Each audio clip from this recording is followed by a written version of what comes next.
I think invisible illness is anything that you can't always see on the outside. Invisible illness. Invisible illnesses. Using the term invisible, it's something that you cannot see. There's so many different types of invisible illnesses. An illness that, well, it affects you majorly throughout your day,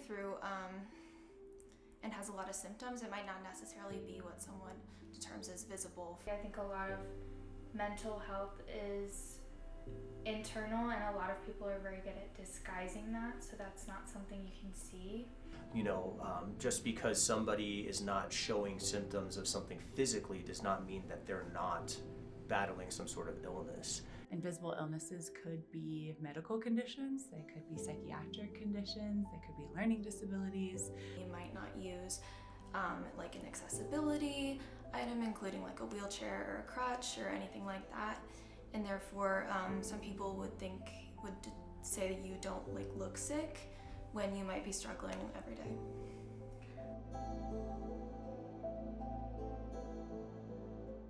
My name is Hannah Lewis. I'm the Director of Disability Resources and Services at UCDenver, so I oversee our Disability Resources Office, providing accommodations to students with documented disabilities. All accommodations that we provide are individually determined based on the student's documented need, their self-report, and then we go through what we call the interactive process with faculty to determine if it is reasonable and how that accommodation is actually implemented in the classroom. So we have about 1,500 students registered with us right now.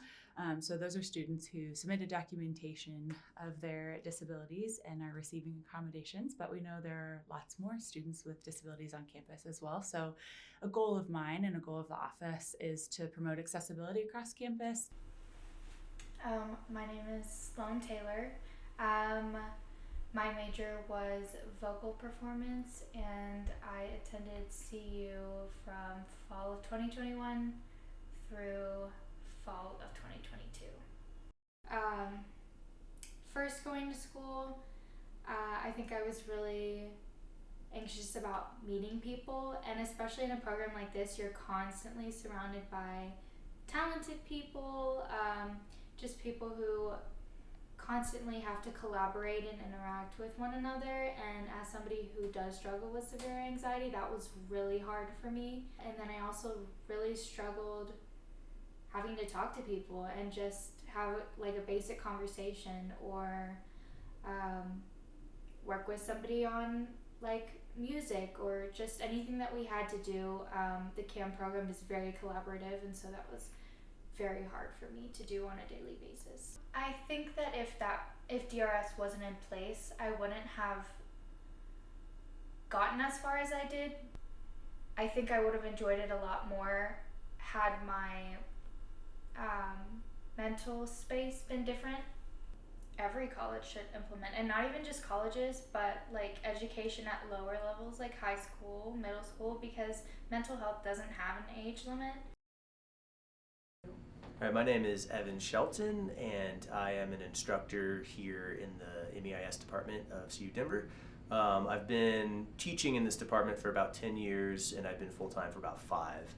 To me, it's never been, well, I need to know what's going on. It's really more of, well, this office has let me know what can help, so how can I open up a dialogue with the student one-on-one if they want to help us figure out the best course of action for their success. Once the student gets out of school, it's not like they're gonna all of a sudden just stop working in the way that works best for them, which I've always thought of accommodations as sort of a way for people that may have learning disabilities or physical disabilities to be able to do the best work that they can. And I've never thought of it as an advantage. It's really more of a just here's how to get you working in a way that works best for you, ultimately to be able to go and thrive as a professional, just like a student without a disability is being trained to do. My name is Hallie Dean. I'm a singer-songwriter major at UCDenver. I'm a junior this year, and I write alternative folk music. So I would say the disability that affects me the most is POTS, which stands for postural orthostatic tachycardia syndrome. And it is a nervous system condition, which also affects the heart, and essentially any changes in either like position from laying down to sitting up to standing, or like lengthy periods of walking, that all causes heart palpitations, which can contribute to like nausea, migraines, dizziness. A lot of people with POTS end up fainting pretty frequently. Me personally, I get near syncope, which is near fainting, but I don't actually faint. I use mostly flexibility and attendance. There's days where it's hard for me to get out of bed, hard for me to, get to campus, even just contribute in class activities. So those days I need flexibility and attendance. I also use extensions on assignments. Sometimes a lot of work piles up and physically I can't handle all of it. So I use that accommodation pretty frequently. I use breaks during class. So if I'm getting faint, I might step out in the hall or go get a drink or just take a pace break. Chronic illness, you go back and forth between a lot of things. I find myself being frustrated a lot with my situation. I think about like all the times where I'm laying in bed, I'm like, I could be doing something right now, or I'll have like creative ideas come through my head and I'm like, but I don't feel well enough to pick up a guitar, whereas I feel like if I was quote unquote healthy, I wouldn't have to worry about that. So I run into that frustration a lot, or just wanting to be present in class and not being able to. That can, be really aggravating. I think depression also plays a big part into it. When you don't feel well, it really affects you emotionally. I know, on the days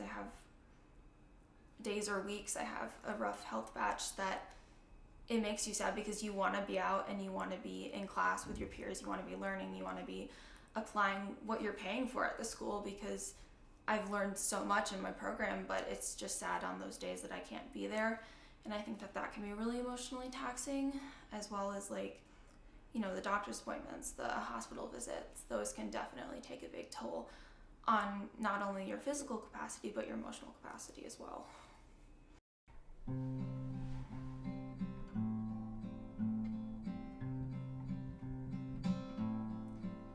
been sleeping and eating and dreaming like I used to. Music has always been the biggest emotional support, like out there. When I'm sad, I listen to sad music. When I'm happy, I listen to happy music. Sometimes I try and use it to make me feel better, but I think that music is a reflection of what you're feeling, and that's what I try to put into my writing. If I'm feeling deep emotions, I just want to write, and I think that that's a really healthy outlet for me, is to be able to use, something that's not necessarily good and put it into a creative space. Just this time of year runs slow, and I'm fighting the undertow, the temptation to just float and let go, 'cause the soap still smells like it did 4 years ago.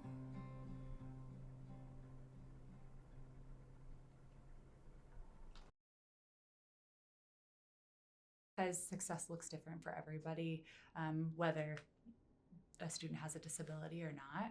So now I'm a flight attendant for United Airlines, and I love my job. I'm grateful that I got to spend the amount of time at CU that I did, and I wouldn't be where I am now or have the job that I have now if I hadn't taken that time for myself away from school. I guess success is a relative term, but I think that I would find success in certain things. I think grade-wise, I would not be as successful.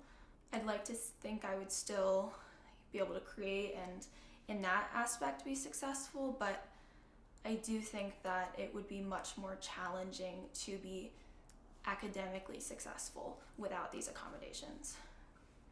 I've